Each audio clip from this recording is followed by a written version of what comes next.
Assalomu alaykum aziz yurtdoshlar. Bugun men sizlar bilan juda muhim, har bir oilaga tegishli bo'lishi mumkin bo'lgan mavzuni gaplashaman. Dafn etish uchun beriladigan yordam puli. Ya'ni marhumni ko'mish xarajatlari uchun pensiya jamg'armasi tomonidan to'lanadigan nafaqa masalasi. Bu mavzu og'ir, lekin juda zarur. Chunki odam boshiga musibat tushganda oila bir vaqtning o'zida ham ruhiy zarba oladi, ham katta xarajatlarga duch keladi.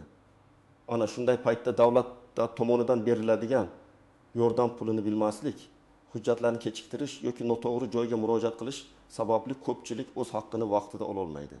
Bugungi ma'lumot juda muhim.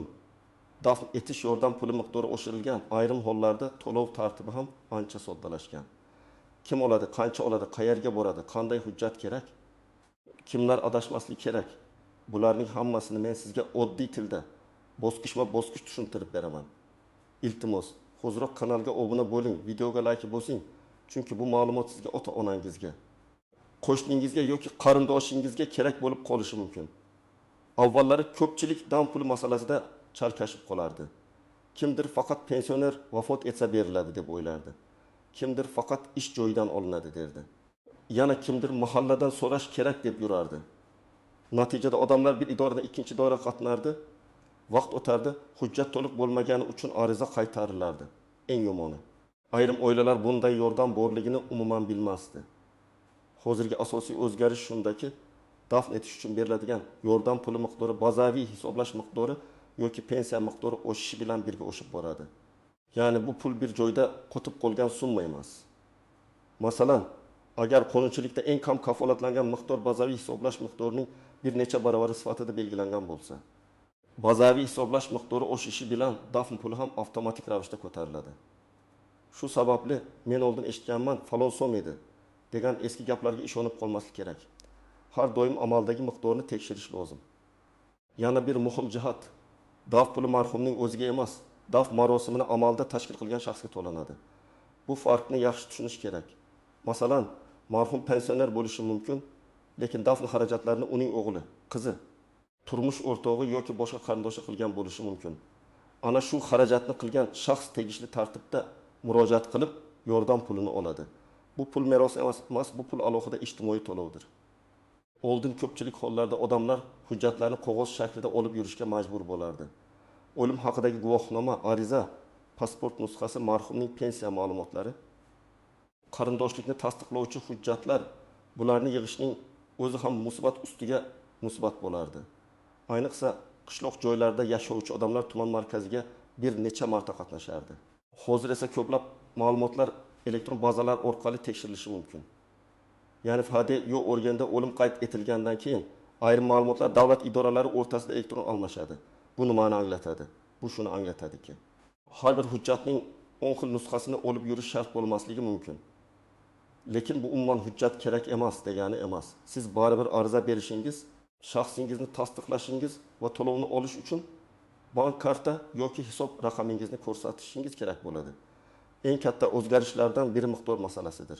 Masalan, agar dafn etish yordam pulining eng kam miqdori bazaviy hisoblash miqdorining 4 baravari sifatida hisoblanadigan bo'lsa, bazaviy hisoblash miqdori 340 ming so'm bo'lgan davrda bu summa 20.360 ming so'm bo'lardi. Agar bazaviy hisoblash miqdori 371 ming so'mga oshsa, 4 baravar hisobda summa 20.500 ming so'mga yetadi. Bu oddiy misol, lekin mexanizmni tushuntiradi. Asosiy ko'rsatkich oshsa, yordam puli ham oshadi. Ayrim pensionerlar bo'yicha hisob-kitob marhumning olgan pensiyasi bilan ham bog'liq bo'lishi mumkin. Masalan, ayrim holatlarda vafot etgan pensionerning pensiyasi miqdoriga qarab to'lov hisoblanadi. Lekin eng kam kafolatlangan miqdordan past bo'lmasligi kerak. Demak, marhumning pensiyasi yuqoriroq bo'lsa, oila ko'proq to'lov olishi ehtimoli bor. Shu sababli hamma bir xil pul oladi deb o'ylash ham noto'g'ri. Birinchi navbatda bu ma'lumot pensioner ota-onasi bor oilalar uchun juda muhim. Chunki yoshi katta insonlar vafot etganda odatda dafn xarajatlari farzandlar zimmasiga tushadi. Ko'pchilik farzandlar esa otam yoki onam pensiya olar edi. Endi pensiya to'xtaydi. Boshqa hech narsa yo'q deb o'ylaydi. Aslida esa dafn etish uchun alohida yordam puli olish imkoniyati bo'lishi mumkin. Ikkinchidan, nogironlik pensiyasi yoki nafaqasi olgan shaxslar vafot etganda ham oila bu tartibni tekshirishi kerak. Ba'zi odamlar u yosh edi, pensioner emas edi deb hujjat topshirmaydi. Lekin shaxs pensiya yoki ijtimoiy nafaqa olgan bo'lsa, bu holat albatta alohida ko'rib chiqiladi. Shuning uchun marhumning qanday to'lov olganini aniqlamasdan turib, bizga tegishli emas ekan deb xulosa chiqarmang. Uchinchidan, ishlayotgan fuqaro vafot etgan bo'lsa, vaziyat boshqacha bo'lishi mumkin. U holda ish beruvchi ijtimoiy sug'urta to'lovlari, mehnat shartnomasi, ish staji kabi masala ahamiyat kasb etadi. Masalan, odam rasmiy ish joyida ishlagan bo'lsa, uning dafn etilishi bilan bog'liq to'lovni qayerdan olish masalasida ish joyi va tegishli idoralar orqali aniqlik kiritiladi. Agar odam norasmiy ishlagan bo'lsa, bu yerda muammo ko'payadi. Chunki rasmiy ma'lumotlar bazasida u xodim sifatida ko'rinmasligi mumkin. To'rtinchidan, marhum hech qayerda ishlamagan, pensiya olmagan, nafaqa olmagan bo'lsa, oilasi baribir mahalla yoki ijtimoiy himoya organlariga murojaat qilib, mavjud yordam turlarini so'rashi kerak. Dafn puli bo'yicha asosiy tartiblar tomonidan kam ta'minlangan oila sifatida moddiy yordam olish imkoniyati boshqa tomondan ko'rib chiqilishi mumkin. Ko'pchilik faqat bitta to'lovni biladi. Lekin hayotda bir nechta yordam yo'nalishi bo'lishi mumkin. Birinchi misol, Toshkent viloyatida yashovchi 72 yosh pensioner vafot etdi. U oyga 1 million 200 ming so'm pensiya olib kelgan. Dafn xarajatlarini uning o'g'li qildi. O'g'li avvaliga otamning pensiyasi endi to'xtaydi, boshqa hech narsa yo'q deb o'yladi. Lekin pensiya jamg'armasi bo'limiga murojaat qilganda dafn etish uchun yordam puli belgilanishi mumkinligi aytildi. U o'lim haqidagi guvohnoma, o'z pasporti, ariza va bank karta ma'lumotlarini taqdim etdi. Agar amaldagi tartibga ko'ra to'lov eng kam miqdordan kam bo'lmasligi kerak bo'lsa, unga bazaviy hisoblash miqdori asosida yoki pensiya miqdori asosida hisob-kitob qilinadi. Natijada oila hech bo'lmaganda dafn xarajatining bir qismini qoplab oldi. Ikkinchi misol, bir ayolning onasi nogironlik nafaqasi olgan. Ona vafot etgach, qizi onamoddiy pensiya olmagan, faqat nafaqa edi. Demak, dafn puli berilmasa kerak deb yurdi. Oradan bir necha hafta o'tdi. Keyin qo'shnisi maslahat berib pensiya jamg'armasiga borishni aytdi. Ma'lum bo'ldiki, bunday holatda ham murojaat qilish kerak ekan. Qizi hujjat topshirdi. Agar muddat o'tib ketmagan bo'lsa va ma'lumotlar tasdiqlansa, yordam puli beriladi. Bu yerda asosiy saboq shuki, pensiya yoki nafaqa turi qanday bo'lishidan qat'iy nazar avval tekshirish kerak. Uchinchi misol, bir fuqaro bozorda norasmiy ishlagan, rasmiy mehnat shartnomasi bo'lmagan. U vafot etgach, oila ish joyidan yordam kutdi, lekin hujjatda u xodim sifatida ko'rinmadi. Mana shu yerda norasmiy ishning og'ir oqibati ko'rinadi.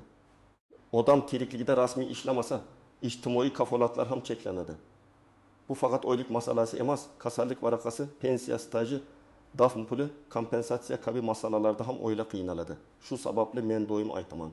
Rasmiy ishlash faqat davlatga soliq to'lash emas, bu oilangiz uchun himoya hamdir. To'rtinchi misol, marhum pensionerning 2 farzandi bor. Dafn xarajatlarini katta o'g'il qilgan, lekin kichik o'g'il pul menga berilishi kerak. Men ham farzandman deb da'vo qildi. Bu yerda muhim qoida bor.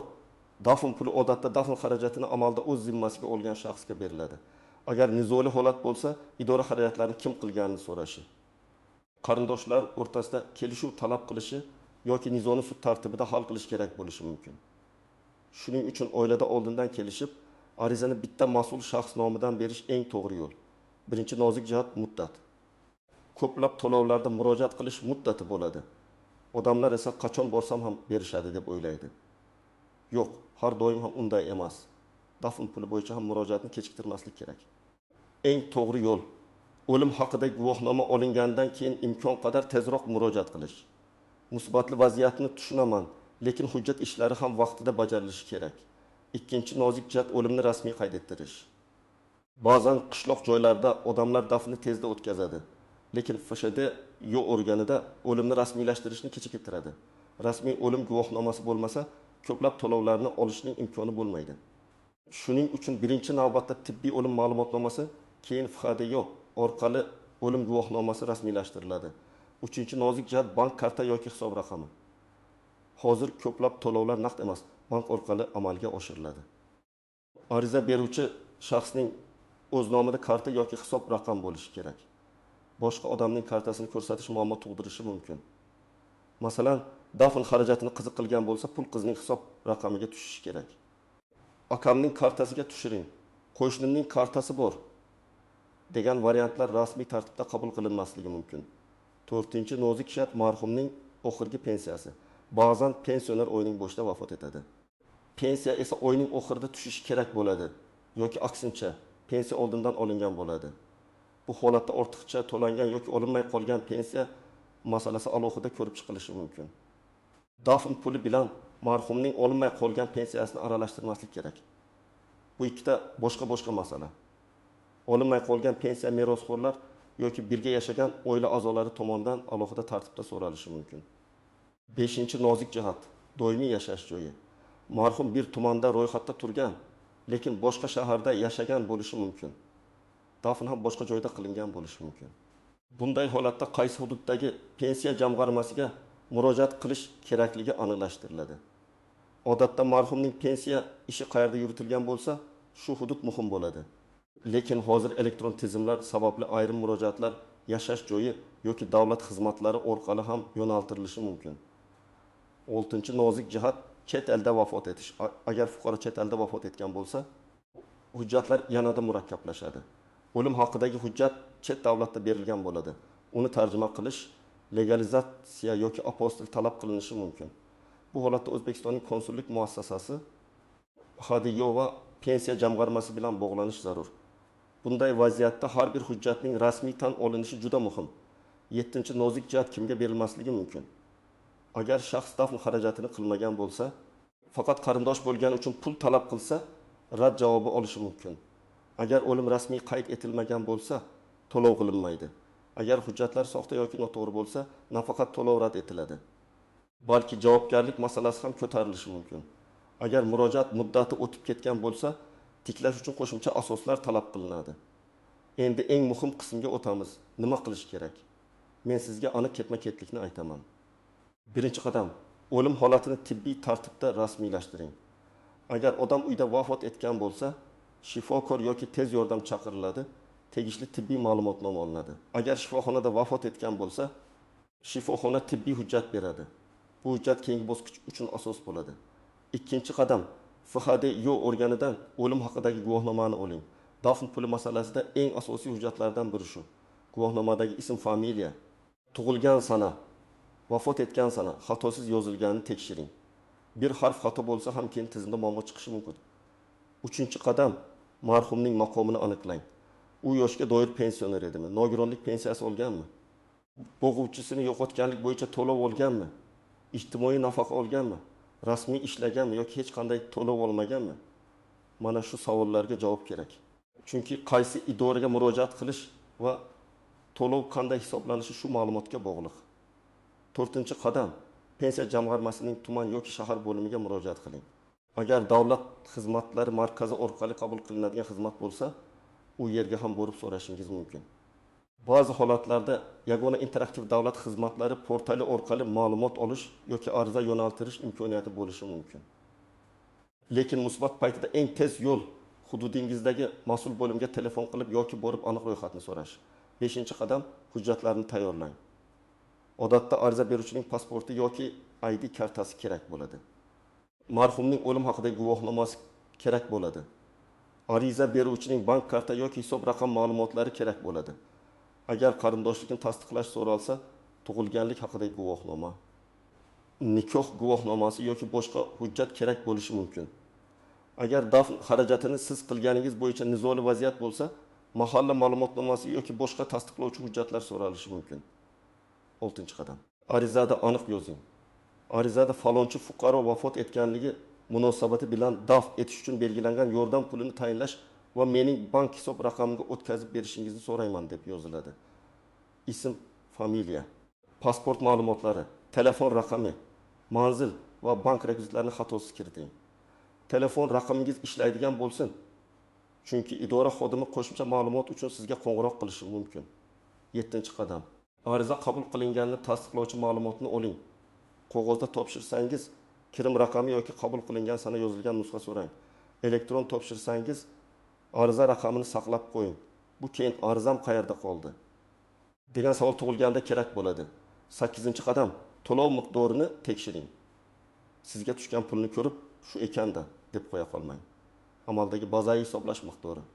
Marhumning pensiya turi va qonunchilikdagi formula asosida taxminiy hisob-kitob qiling. Agar shubha bo'lsa, pensiya jamg'armasidan yozma tushuntirish so'rang. Og'zaki gap bilan cheklanib qolmang. 9-qadam. Agar rad javobi berilsa, sababini yozma oling. Sizga berilmaydi degan og'zaki gap yetarli emas. Nega berilmaydi? Qaysi hujjat yetishmayapti? Qaysi norma asosida rad etildi? Muddat o'tganmi? Marhum maqomi mos kelmayaptimi? Mana shular yozma bo'lsa, siz xatoni tuzatishingiz yoki yuqori tashkilotga murojaat qilishingiz mumkin. 10-qadam. Yaqinlaringizga hozirdanoq tushuntiring. Buni o'qilay mavzu bo'lsa ham oilada hujjatlar qayerda saqlanishi, ota-onaning pensiya kartasi, pasporti, FHD yo'q hujjatlari, bank ma'lumotlari haqida kamida bir kishi bilishi kerak. Musibat kelganda hujjat qidirib sarson bo'lish juda og'ir. Nega davlat bunday yordam beradi? Chunki daf marosimi har qanday oila uchun kutilmagan xarajat. Kafan, transport, qabriston bilan bog'liq ishlar, marosim xarajatlari, qarindoshlarning kelib ketishi bularning barchasi pul talab qiladi. Pensiya oluvchi odam ko'pincha oilaning keksasi bo'ladi. Uning o'limi nafaqat ma'naviy yo'qotish, balki oila byudjetida ham o'zgarish qiladi. Shu sababli dafn puli ijtimoiy himoya chorasi hisoblanadi. Nega miqdor oshiriladi? Chunki narxlar o'zgaradi. Kechagi 1 million so'm bilan bugungi 1 million so'mning xarid quvvati bir xil emas. Agar bazaviy hisoblash miqdori oshsa, jarimalar, yig'imlar, ayrim nafaqalar va to'lovlar ham o'zgaradi. Dafn puli ham shunday mexanizmga bog'liq bo'lsa, oilalar inflyatsiya sharoitida kamroq zarar ko'radi. Albatta bu pul barcha xarajatni to'liq yopmasligi mumkin, lekin eng og'ir paytda yordam bo'ladi. Nega odamlar bu pulni ola olmay qoladi? Asosiy sabablar: bilmaslik, hujjatni kechiktirish, noto'g'ri idoraga borish, marhumning maqomini aniqlamaslik, bank ma'lumotini noto'g'ri berish, oila ichidagi kelishmovchilik. Men ko'p ko'rganman. Odamlar 1 oy yuradi, 2 oy yuradi. Keyin bizga hech kim aytmadi deydi. Shuning uchun men bugun sizga faqat yangilikni emas, amaliy yo'lni ham tushuntiryapman. Demak, azizlar, dafn etish uchun beriladigan yordam puli bu marhumning ko'mish xarajatlarini yengillashtirish uchun beriladigan muhim ijtimoiy to'lov. Uning miqdori oshgan bo'lishi mumkin. Chunki u bazaviy hisoblash miqdori yoki pensiya miqdoriga bog'liq tarzda hisoblanadi. Eng muhimi, bu pulni olish uchun o'lim guvohnomasi, ariza beruvchining shaxsini tasdiqlovchi hujjat, bank hisob raqami va zarur bo'lsa qarindoshlik yoki xarajatni tasdiqlovchi hujjatlar kerak bo'ladi. Murojaatni kechiktirmang, arizani rasmiy topshiring, rad javobi bo'lsa yozma sababini so'rang. Agar sizning oilangizda shunday holat bo'lgan bo'lsa yoki tanishlaringiz bu yordam pulini olgan bo'lsa, izohlarda yozib qoldiring. Qancha muddatda oldingiz, qaysi hujjat so'raldi, qayerda qiyinchilik bo'ldi? Bu boshqa tomoshabinlarga juda foydali bo'ladi. Videoni like qiling, kanalga obuna bo'ling va yaqinlaringizga yuboring. Chunki bu ma'lumotni odam musibat kelganda emas, oldindan bilib qo'ygani yaxshi.